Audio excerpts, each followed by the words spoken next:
All right, what's up, guys? So this is part two of the video that Hot T had uploaded, aka Ray Rahimi. Make sure if you guys haven't, go subscribe to her main channel, her second channel, Ray Rahimi, and her business channel, Build Your Pocket.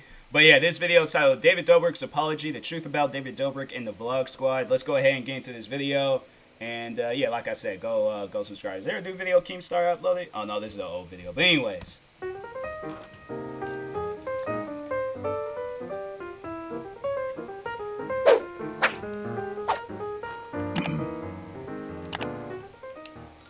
Alright guys, welcome to part 2 of our video on David Dobrik's recent scandal. In this video, we're going to be talking about the aftermath of people coming out and speaking up against David Dobrik. So if you're not up to date with everything, make sure to watch part 1 first. And we're also going to be talking about David's new apology video that he just posted on his main channel this time. So let's get into it. A few sponsors have also dropped David. EA Sports and Dollar Shave Club, as well as a brand David is an investor, have pulled out. This shows that the situation is going on outside of YouTube and it's getting a lot of attention, which obviously is good and bad. And lastly, Trisha put out a few tweets after David's apology in regards to the misconduct situation involving underage drinking and members of the Vlog Squad. Jeff Wittick did respond to a few of her tweets, saying him and Todd, who is another Vlog Squad member, had nothing to do with buying and giving alcohol to anyone. Hi guys, Ray's editor here. Speaking of Jeff, he uploaded a video to YouTube called My Truth, where he was pretty much trying to discredit Kath, the reporter who wrote the Insiders article, as well as Trisha, because Trisha apparently is not a reliable source of information. She's not a reliable witness because she has mental health issues. Jeff actually didn't read through the whole article, and in his video he pretty much focused on who bought or who didn't buy the alcohol. He was not really looking into the bigger picture, what people were actually more concerned about, aka the alleged misconduct that happened on this party. In this video, he shared footage of him recording the reporter Kat while they had a phone call without her consent, which is actually illegal in California. And he was trying to debunk her arguments of the fact that there aren't any reliable witnesses, which, by the way, Trisha wasn't the only one that is a witness to the whole thing. Actually, Sarah, friend of the group of the underage girls under the age of drinking, she was the one who stayed sober because she was the one that had to be driving. She witnessed Jeff and Todd getting the alcohol, not just Trisha.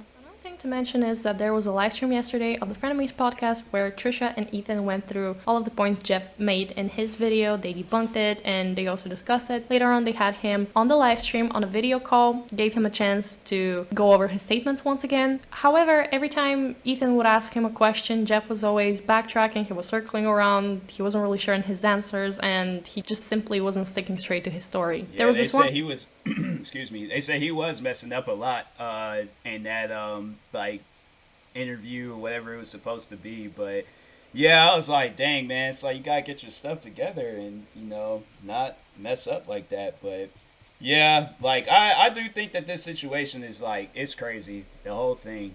One question Ethan asked of how long did Jeff attend the party. Jeff said that he left shortly after Trisha and Jason left, which Trisha claimed to be around 11:30. He said he was there for another 15 minutes or so and then he left, but Ethan gave him another chance to answer this question, and Jeff said, oh, maybe I stayed for half an hour, maybe 45 minutes, but I didn't see anything, so I left earlier than the others. However, Ethan then presents a picture that was sent to him from the security cameras of that night with a timestamp of 1 a.m. where it's David, Dom, Jeff, the girls, and other members of the Vlog Squad. One of those girls, Hannah, that was really intoxicated, was seen to be held by her friends because she couldn't stay still. Well, let me ask you this. You say you were there for 15 minutes. Crazy. Do you stand by that still? No. I was there for probably 30, 45, but I did go home. I didn't stay. Were you there the whole night? No. So you say you were there for 30 minutes. What I have here is a photo at the end of the night taken at 1:18 a.m. from one of the witnesses, one of the girls there. It has in it all of you guys outside. Todd, you, Jonah, David. I don't see the photo anywhere. It'll pop up on the stream. And then what you see here is one of the girlfriends holding up Hannah, who was the victim, because she's blackout drunk. You can see her here being held up right here. And all of you guys there. And then I'm assuming you were there when the girls arrived. They arrived around 11, so that means you were there for 2 hours. Okay. To my recollection, I wasn't there for 2 hours. This photo is timestamped at 1:18 a.m. And you're sitting next to me at the vlog when me and Jason are still there. We vlogged later that night at about 11:30 a.m. saying we left. Trisha tweeted a lot more, but here are some of her main points. She said, David Dobrik really just tried to shift all the blame on Dom. You sick f- Jeff and Todd went and bought alcohol for the girls. The vlog shows them not into it and then cuts to them having sex. Jeff says, we didn't buy anything for anyone. I willingly called that reporter because I know I'm innocent in this situation. I'm not perfect, but I 100% didn't do what you're accusing me of, and I'm willing to go to any extent to prove it. Trisha said, how do you explain underage girls getting the alcohol? How do you explain how the girls had a change of heart as David said in his vlog? What was the convincing that happened? You guys were there at the start of the vlog and end. It was clear as day in that vlog. Jeff and Todd were there at the beginning as well as me and Jason. Only difference, me and Jason left once the alcohol thing started getting involved. Hey David Dobrik, can't address these specific allegations. Hey David Dobrik, remember that night you asked to put in a bit I didn't want in and I said no and you still put it in? That's not consent, bud. David Dobrik's apology pisses me off more than anything. People who know all of the stories, one's not even It's related. like, that's the thing that I was talking about it in my live stream, that it's like, look, the best thing that you can do to a person is apologize. And the best thing for that person to do is to accept the apology. Now, you don't have to, my thing is like, you don't have to be cool. Like, in accepting an apology, like, I know people might think that, you know, like, oh, now you gotta be cool with them. Now you gotta, no, you can go your whole life, like, not talking to that person, not being associated with that person, not doing any videos with that person. You can go your whole life just blurring them out. But I feel like the one thing that you can do, the little thing that you can do, all right, compared to like the whole life that you have ahead of you, all right, is accept the apology and move on. Okay, there have been people that have like gotten me to my core, gotten to me in my core, where I've been brought to tears. I've been upset. I've been angry. Like, the person that you're seeing right now in this video was not the person that was like from a year ago or any other point in time in my life where I've like have been hurt. My thing is like, look, you accept their apology, all right, handshake, hug it out, do whatever you got to do to like let them know that the apology has been accepted, and then you move on with your life. Now, I personally think, okay, to talk on, you know, Trisha Paytas going at it with these guys, is that you got something like held in your heart that you don't want to let go of these guys, all right? Like, you've been going at them even long before this, like talking about other crap. And now that all of this stuff's came out, it's like you can't stop talking about it. Now, my thing is like, if you have been personally affected by it, then okay, then I understand why. But if there's nothing, if this situation ain't got nothing to do with you, why? Like, why? Like, you know, it's just, it's crazy. You know, it's like, to me, it's just, it's honestly, it's crazy. And I'm like trying to see the situation from both sides, but it's like with Trisha, it's like, look, for those watching this, all right, I ain't got no hate towards Trisha. All right, it's just with me, I try to like be loving and caring towards everybody possible. If Trisha were to ever reach out to me and would need my help with anything, like, or somebody to just sit down and talk to, hands down, I would do it. But I'm like, in a situation like this, you know, where you're like pretty much like adding like more gas to the fire and stuff. Like, why? When there's literally being gas added from like everywhere else. Like, my thing is like, just like overall, like, I guess like not to say anything rude, but it's like to talk on Trisha, it's like you're just that unnecessary amount of gas that's being added. It's like, okay, like now it's just like overkill at this point. For what reason, I don't know. And it's like, and I don't know if this has anything to do with like how it ended with you and Jason, or how these guys acted towards you like after the whole thing. Like, cause I'm like, I would imagine like the reason why she is probably upset is that David and the whole, like, the rest of the vlog squad pretty much just cut her off. Like, after all these different videos, she started uploading about Jason and David and everybody else. Like, she was just like, hey, like, the rest of the vlog squad was just like, I don't want anything to do with her. Like, you know, it's and the reason why, it's because it's like, they're more friends with David than you. So it's like, if you was in his shoes, like, what would you expect? You know, like, it's just, it's honestly, it's wild, you know, like seeing how Trisha is acting. But I'm like, hey, you know, it's her life, it's her prerogative, you know, it is what it is, I guess. But anyways, I'm like not trying to say like, you know, what David did was okay, or, you know, it's like it shouldn't be, because I'm like, yeah, dude's losing his sponsors, which is like bound to happen. Dudes were losing subscribers, dudes losing fans, but it's like you got like a lot of like hate towards these guys, and I'm like, I don't know why. I don't know if it's for the Jason situation or what. But it's like, look, you gotta let things go. I'm not saying like with this particular situation, it's like to look over it. But whatever like you got deep in your core about David, Jason, and the rest of the Vlog Squad, you gotta let that stuff go. To my own, know this is the worst way to handle it. You ruined people's lives, and instead of apologizing, you double down and show texts to prove consent. Not more than a week ago, David Dobrik was providing screenshots to Scott to defend him. David, you know what you did, and this is beyond the most disappointing thing I've ever seen. Alright, so let's move on to David's latest apology video, which was on his main channel this time. He starts off by saying that he has never been able to apologize correctly on social media, and his last video is a testament to that. I don't want to defend that video. I don't want to delete that video. I just want to be clear. He says he doesn't want to discredit anyone, including Trisha. He just wants to explain the situation. He says that he fully believes the girl that came out with allegations against Dirty Dom. He did get consent to post that video the next day, but he now understands that he should have never posted it. She reached out a couple of months later asking him to take it down, and he obviously did. I want to apologize to her and her friends for ever putting them in an environment that I enabled that made them feel like their safety and values were compromised. However, he did not know what was going on when it was occurring, but he's just really sad that he didn't and he wasn't there. He also addresses the girls who spoke out against Dom in 2018 and apologized.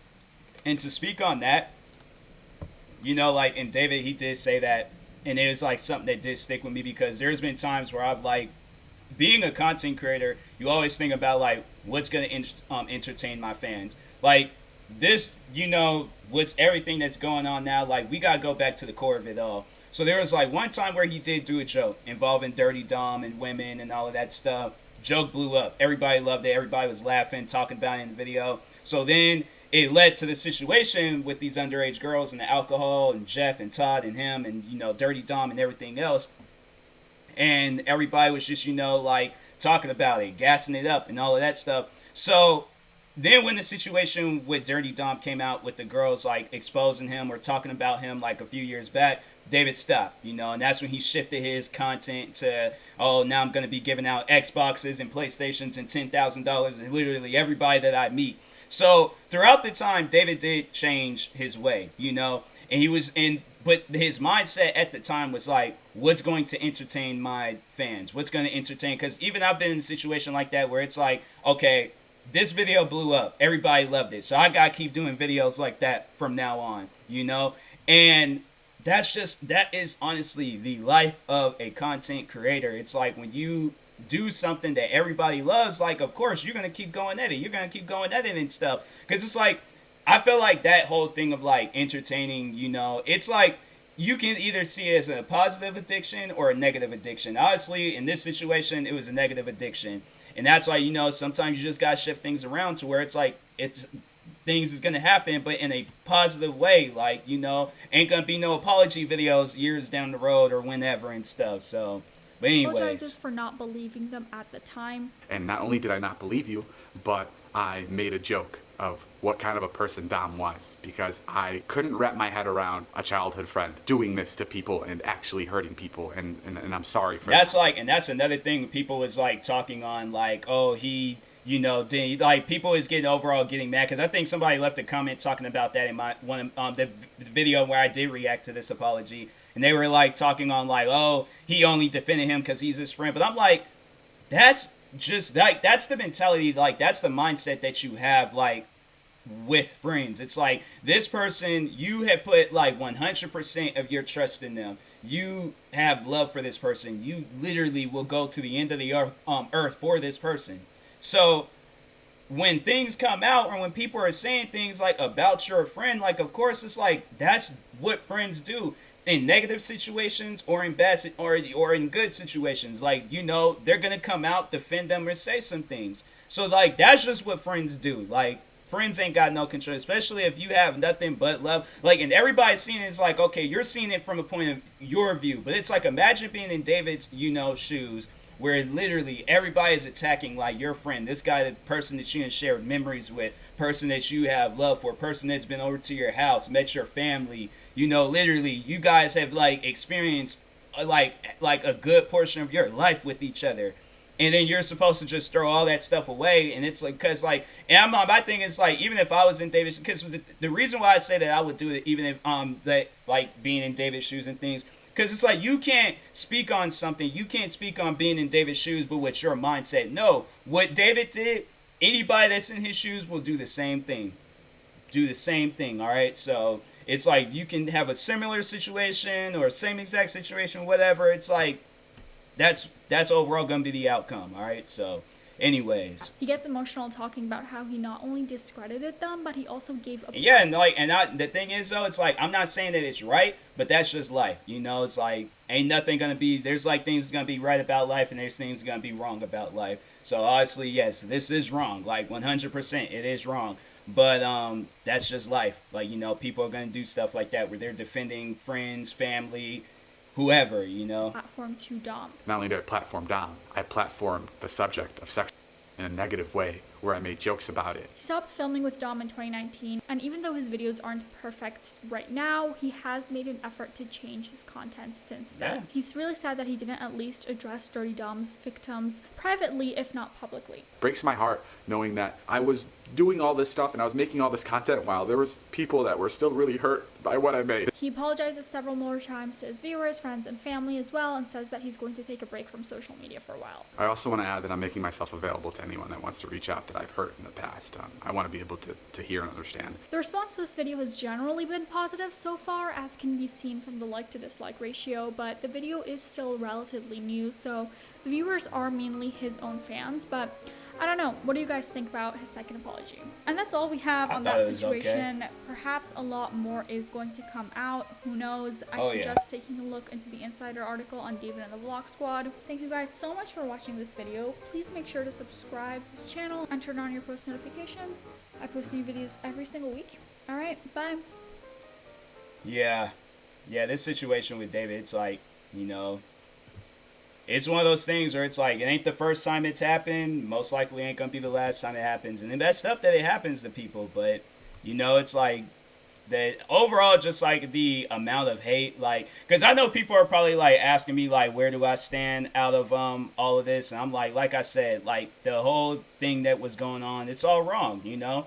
And at the time, you know, just being a fan, you watch it, you laugh, and then just, you know, it's like the more and more times you hear it, because it's like, you see it at first and then you laugh about it. But then when you hear it in a negative situation, then you're like, dang, man, that's messed up. So there's been times where I've watched videos, laughed about it at the time, heard like about 100 different stories that was similar to that video that's happened in negative ways. And I'm just like, dang, that's messed up. And then when you go back and you watch that video, like, oh, for old memory's sake, then you see that, and it's like, well, dang, that wasn't as, you know, it's not so funny now. And I've seen that in so many different videos. Now, in that situation with Seth, where he was kissing and making out with Jason, it's like, at the time you're laughing, then as you get, you know, I guess, develop your mind a little bit better and things, and you see and you're like, oh, that's kind of messed up. Like, that's, I don't know about that. So yeah, I like I said, I'm like, I would not want to be in a situation like that. I can't remember if I said that in the video, podcast episode, in the live stream, but I'm like, I wouldn't want to be in no situation like that where I'm like, yeah, it's like, but that's, I'm like, you know, in a situation, it's like, why am I being blindfolded? Like, what's going on here? So, and then with Dom, it's like, you know, that was Dom's character for the longest. Like, and like I said, like, people enjoyed that, people was liking it, and it was bringing in views for David. And like I was saying, you know, that's just that whole, like, entertainment, like, aspect of, you know, being a content creator and stuff. Like, you know, you don't really pay attention to what you're doing and what you're looking at. And then it's like, you know, when you see so many different situations go down that's similar to the situation that's bringing in entertainment, it's like, you're not going to realize it until it's too late, until people are coming out and making exposing videos left and right about you and stuff. So, yeah, it's crazy, you know, all the stuff that's going on. But like I've been saying, prayers out to the girls, prayers out to everybody that's been affected by this in a negative way. And, yeah, until then, I will talk to you guys later. Make sure you guys go show love and support to Hot T. And, yeah, talk to you guys later. Peace.